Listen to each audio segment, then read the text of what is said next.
uling. Ay, wala. Ayan, oh. Ayan. Wawa, ay. Ang alat pala nito.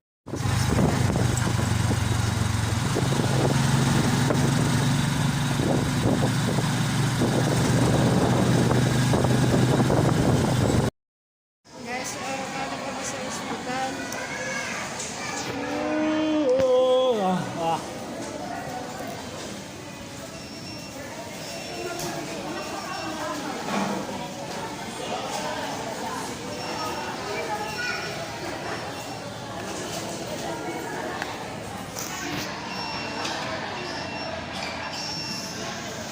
Galing kami sa ospital. Bayan na ng binayaran ko na lang kasi para hindi na masyado matagalan kasi para makaalaman na alaman para malaman na yung ano yung kailangan ng gamot ko, kailangan gamutan ako kung hindi naman kaya ng gamot, kung hindi pwede ay chemotherapy. So ayun, sana naman ay gamot na lang guys kasi ayaw ko magpa-chemotherapy. Nakakalabas siya. Nandaan lang kami dito para kumain ng kamalian at kasi sakit na ako. Kaya na lang natin yung result.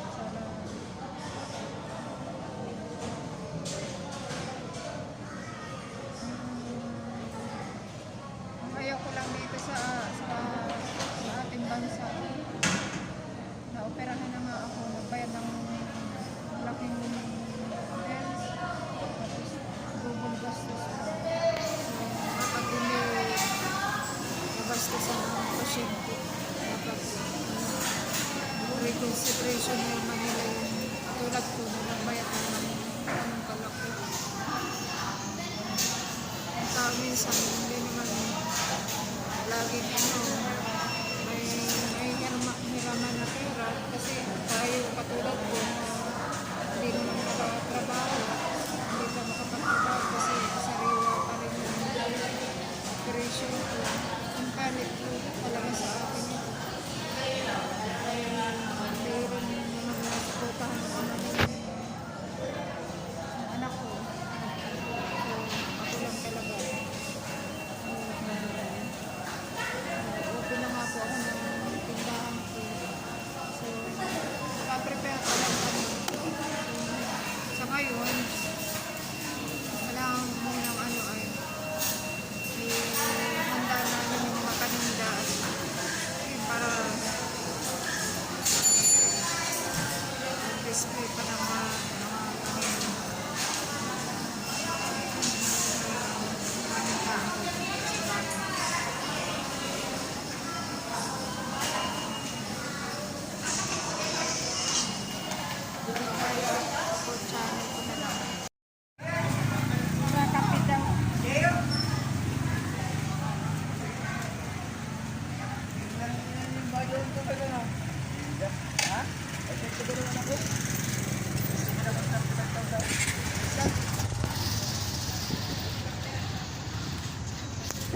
pagpistahan kami ng 31. Nakita po ng boyfriend ko doon sa gilid ng bahay. Kasi naawa siya. Sabi niya, yung pusa, matain, ang payat. So hinawakan ko, niyakap ko. Tinanggalan ko niyang muta. Kasi hiningi ko siya. Dinala ko siya dito guys, nalagaan. So binibigyan siya ng gamot. Hopefully, mabuhay siya. Kasi gusto namin siyang tulungan. Marami na po kami natulungan mga hayop. Ito'y may tatlo kaming na ito po yung yung inampo namin. Ang laki na niya, di ba? Yan, nakita lang namin sa tapat na skin. Nagtakbuhan sa tapat. At yung mata niya ay dami pong infection.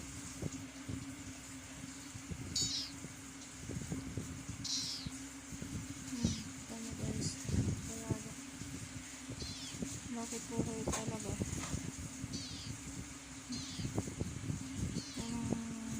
Awain ko sa mga hayop.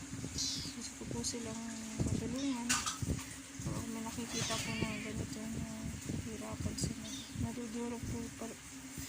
aking puso. Gustong gusto ko silang alagaan. Bigyan ng maayos na matuluyan. Kasi natutulog po ito sa labas. Naaway pa daw ng manok. Hindi, kawawa naman po.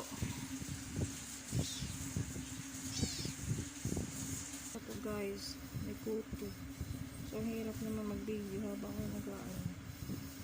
So, tanggalin ko muna guys. Our pit. Pusa. Guys, mga ampon ko yung iba dito. Iba, pinamigay sa akin ng sister ko. Ayan, hindi makalakad. Ito yung hiningi ko doon sa pinsa namin. Oh.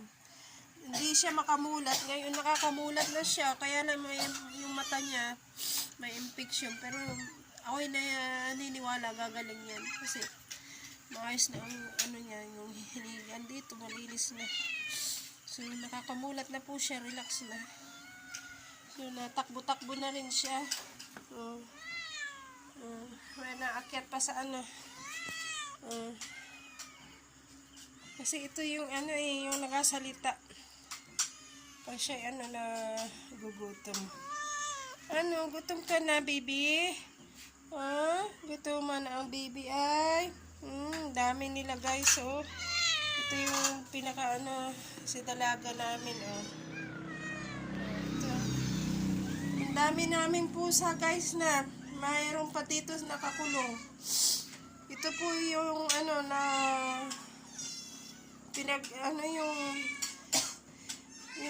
yung tinapos sa tabi ng kalsada. So malilinis na po sila. Pinaliguan nga kanina yung iba. Ayun, mabango na. Special shampoo ang gamit nila. Ayun. So sana naman ay pa-support ninyo ang aking channel para hindi ko talaga kaya na ito pa, pinakamalaki namin pusa. May lahi po ito. Ayan, kanina nakakulong siya ayun, niliguan uli kasi nagdumi siya sa kulungan. Ano nga, baby? Ang cute na, ay, pugi, alinit na, ay. Ganda po yan. Ay, gwapo pala yan. Yun po yung nangagat sa akin. Nangasmot.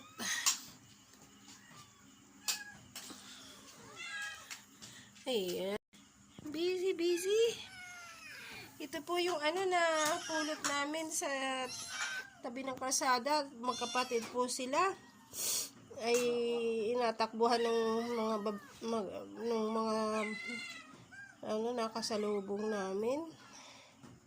Ayaw sa kuting. So, ako'y nag-aalala kasi nga po ay baka ako'y masagasaan.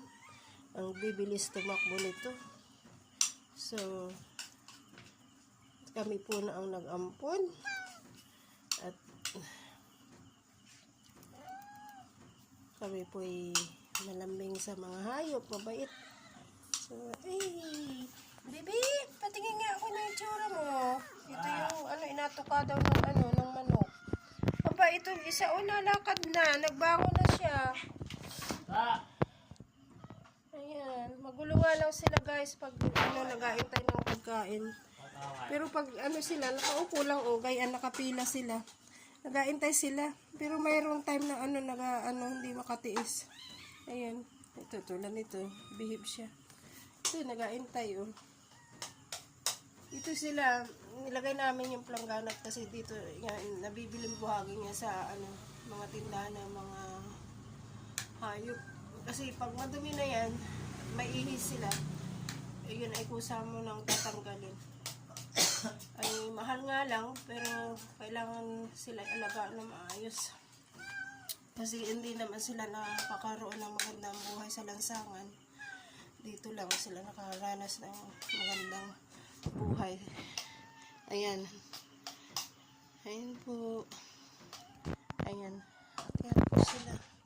Malilinis po sila. May po ay sila turing namin ay family na. Pag namamatayan po ako, yan ang iyak ko. Halos ano ay mawalan. Hindi ko naisip itong mag-asikaso, mag-alaga ng hayop. Kasi nakita namin po sila na kawawa sa sa tabi ng kalsada. Iniisip ko rin na yung iba na hindi namin nakita, namatay na sila, natabunan na ng mga bato.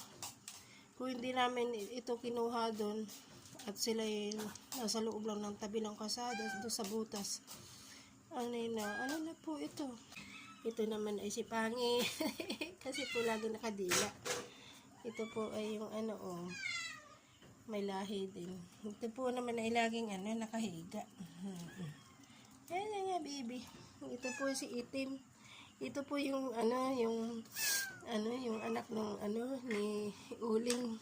Ayan po, si Uling. Ayan. Yan ang mama niya. Ito po yung anak niya. Ayan po, mayroon pa po nakatali doon sa kasi malaki po yun. Kasi pag hindi namin tinali ay baka pubuntisin lahat yung pusa. Ay medyo marami naman na. Nakalingat nga po kami nagtinda po ako ng pistahan sa bayan. Napansin ko yung isang pusa yun, si Uling, yung itim. Nalagay ba dito yung na mukhang buntis? Yung pala buntis na mga ilang buwan ng anak. Ito nga yung anak niya. Itong pinakita ko sa inyo, yung kulay itim. Ayun. May dalawa pa siyang kapatid na kulay brown. Mababa. Ito, nag-aintay yung iba.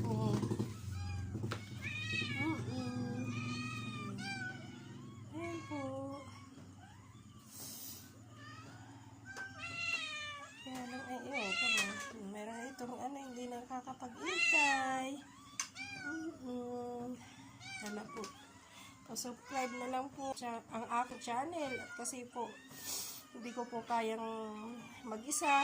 Kailangan ko kayo na para mabilhan ko ng mga pagkain ang itong mga anak ko. Mga alaga pala, lalo na ito. Yan ang lakas kumain po niyan. Lalo na po ito. Lalo na po yung baby na yan.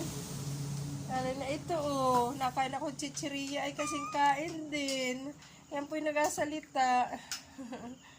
Ayan din, nagasalita. Marami pa po kaming pusa na kung hindi namatay yung iba. Dami po akong mga inampun. Dami ko na rin niluha. Ay. Kaya nga po kung may nakita kayong mga inaaping pusa, blessing po yun, kunin na ninyo, halagaan nyo. Kasi mula po nung ako'y nag-asik-asa sa mga pusa, ayun, may ibang dumating sa akin na swerte. At saka po bawal po mang-api ng pusa. Mahalin na lang yung todo. Nga po, at ilalagay ko na sa kulungan yung iba. Lalagay na. Pasok ka na sa kulungan mo, baby, ha? Pasok na tayo, ha? Dadaling ko na ito. Isa, si Bakla, Ay, kala nila, guys. Babahugala sila. Teka lang, baby. Teka lang. Teka. Pasok ka na sa kulungan. Ito po yung kulungan nila. Pasok ka na. Ito kay Bakla. Ay! Ito. Pasok ka. Labas ka dyan. Sa Bakla, yan. Kay Bakla. Malaki po ito. Kaya lang naliliitan pa rin po ako. Mataas po yan. Ayan. Ito po sila na yung special na buhangin po. Ito sila na dumi. Ayun, nilagyan na namin sa loob kasi pag kailangan ng nakakulong yung mga dalaga diyan. Yung mga dalaga po, diyan namin kinukulong. Ito po yung nambabarako kahit sino nga inabarako. Kaya delikado po. Kaya yan, lalaki po. Dati po ang taba niyan ay namayat. Siguro sa daming inasawa. Ayun.